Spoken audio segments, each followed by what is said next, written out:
We can do better, we can do better, we can do better, we can do better. Thank you, sir. Good afternoon. Thank you very much. Walinipatia nisome hii, mimi nilikuja na yangu. Oh, they sent you. Good luck. Good afternoon, all. Now, look at this one. You don't have a suit. My mother is very clear about dressing properly. Okay. So, I have my trusted helpers. You knew as Catherine, I knew as Mum, and for 40-some years of my life, we came to become best friends. One of the things that she always wanted me to do was to go into television and broadcasting. And it was, I know this is her way of telling me, utafanya tendataka, because I'm in front of TV screens and there's all kind of media, which is one of the things I always shied away from and never wanted to do. My job was always to be Mom's bodyguard as I got older, and I got to understand that Mommy is Catherine Kasavuli. And before, it was just the radio playing in the background, and I would hear her voice. The maid would tell her, yeah, leo alikuwa nakuongelesha kwa radio. You know, lawyers and radios, we keep mixing into this thing. And on that note, for those who know me, I'm sure some of you are wondering, what is he doing? My mom and I formed a very special bond from, I think, the day I was born. We were always laughing with each other, and that's why I really want to thank the MC for giving her the kind of tribute and send-off and the congregation that I admired and I would have wished for her, laughter. Even when we didn't have much, even when she was struggling to educate me, we always had laughter. In the home, with friends, when she would come to school. My second mother, Dr. Sheila Wamahio, was reminding me of a race my mother and I had in Riara Primary School, where it became quite competitive, and a mother was actually quite happy to beat their child in a school race. And you know, that kind of toughened me up, and you know, I took her on for the next one. So that's the kind of relationship we had. It was jovial, joking, and I got to know a lot of the people that she knew as well. And you know, the journey with Mom, she always, as I'm getting all these tributes, she was proud of me, but I liked her to keep it quiet. I did not want her to talk about me. So one of the first fights we had, you know, we call them fights, but we had disagreements, is please don't put my name in the newspaper when you're being interviewed, and kindly don't put my picture. She says, but how do they know I have a child? I said, well, get a picture from somebody else, I don't know, you know? And she, as much as she wanted me to follow in her footsteps, the reason why I got scared is because the shoes to fill were too huge and they were daunting for me. And I was like, I can never be as good as you in what you do. So I went and I did law, and then somehow she had her way and found me in Radio Africa doing commercial advertising. Then I went into advertising proper for 15 years. And then recently, when she really got unwell and I'd started a new job, I visited her in the hospital, and she says, Mom, Martin, what are you doing now? I said, well, I'm in security. She said, hey, things are that bad, umekuwa watchman. I said, no, Mom, I'm in virtual security, and actually, you know, we're doing quite good things. He said, oh, so, okay, that brown coat is not your kabuti? I said, no, it's cold outside. So anyway, so that was our relationship. She was very prayerful. She took care of me. She educated me. She made me laugh. She played with the neighborhood kids, and they used to say, you have the coolest mom out there. She would come and play shake with us. She introduced me to people whom I didn't know I should have been in reverence of. I just thought, Mom's friends. Then I started seeing Mom's friends on TV. I'm like, oh, okay.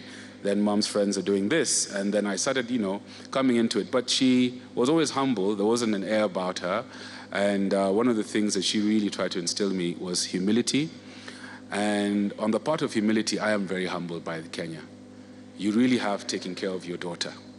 You really have taken care of your friend, your colleague. At the time that the news came out, Mom didn't know she had cancer. So my job was to steal her phone. And Mom likes to go onto YouTube, watch something religious, something entertaining. And actually, the last thing that I remember showing her on YouTube was, Samir, you're ruining the car. You're going to ruin the car. You know, the rally one where the guy is going. And she was laughing, and that's what she wanted. And we got to spend a bit of time. Some of it was difficult on the bad days. And on that, I just want to encourage, I'm not going to say Kenyans, I actually want to speak to sons and men out there. Please take an active role in the women in your lives as far as cancer screening is concerned. Okay? Gentlemen, please. If you're a son, start understanding what the signs are and how often regular checkups are important, and also about treatment. You know, it shouldn't, I mean, she's my mom, so of course I'm there to take care of her, feed her, but also having the knowledge and taking early steps is very key and crucial. So I just want to encourage you all, if there's a legacy that I would like Mom to leave, other than her profession and everything else she's done, is just to get men to take an active role in women as far as cancer is concerned. Please, gentlemen, step up to the plate. It is our time. To the honored guests and dignitaries, I mean, I cannot say thank you enough. To CS Ababu, you know, I was very nervous when that picture was about to go out, and you gave me the opportunity. And one of the things that, I can't remember who it was, said, son, either allow us to help your mother or get out of the way. And I said, okay. So they said, this is what we need to do. And I realized I was still being my mom's bodyguard, you know, being very protective. I didn't want, you know, to take away her privacy, because many of you have little bits. Trust me, the only person who knows the full story is here. And I'll tell you this, she was the most humble of people, most conservative, beauty and glamour aside. Speaking of beauty, ladies, on Instagram, a shop is starting where I'm going to be selling Mom's beauty secrets. It's starting at $19.99 plus VAT. So, Munione, if you want the real one, I can also sell that to you. Yeah, even as cancer robbed her of her health, that smile. My son, you're here. I'm like, yes, Mom, I've come from work. Okay, where were you? What did you do? You know, she always wanted to know what I was doing. She loved me telling her stories about the news. And I was like, hang on, weren't you just on? Okay, that's Mom. And she prayed and she said thank you when I updated her of how Kenyans had been kind in supporting her, and with a blood drive, with the well wishes and the prayers. And I'll tell you this, there was a day things were so bad, I got so many WhatsApp praying for Mom. The next day she was good. She was much better, and she stayed strong for months onwards. But she was also very cheeky patient, very, very cheeky. The nurses are there. I'm about to excuse myself because they want to give her medicine. And then she's looking at one of the nurses and she's like, so to the KNH staff, nawaomba msamaha, but you know your friend. And she made so many friends, from Cecilia to Baby, the ladies who used to bring her food, to the chef. I apologize for sneaking in osobuco, samahani, but she wanted it and I had to get it for her. That was my job.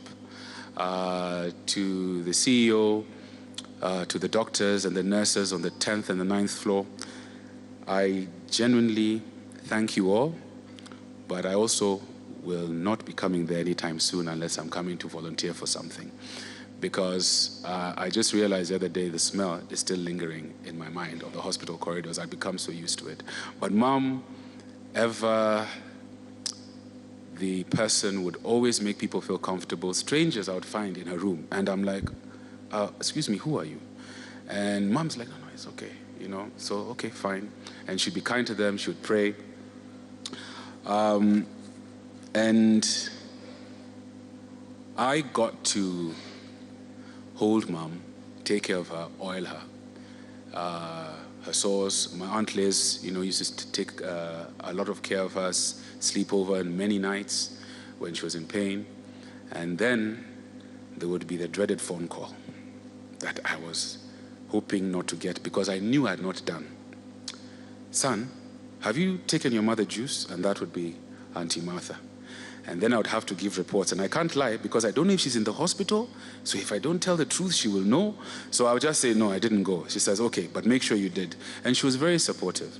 And that's what mom is. I mean, there's both sides of the divide of the political aisle. You never knew which side she stood for.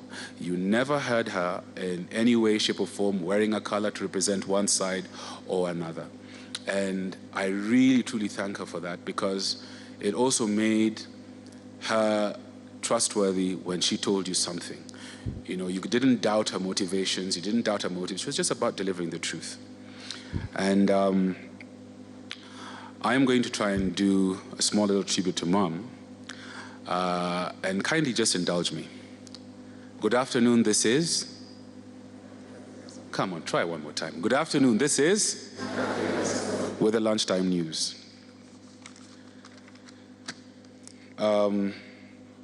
Mourners attend the funeral of a little girl from Zululu.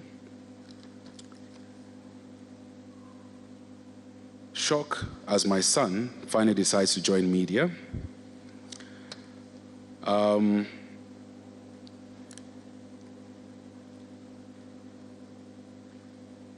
can't do it.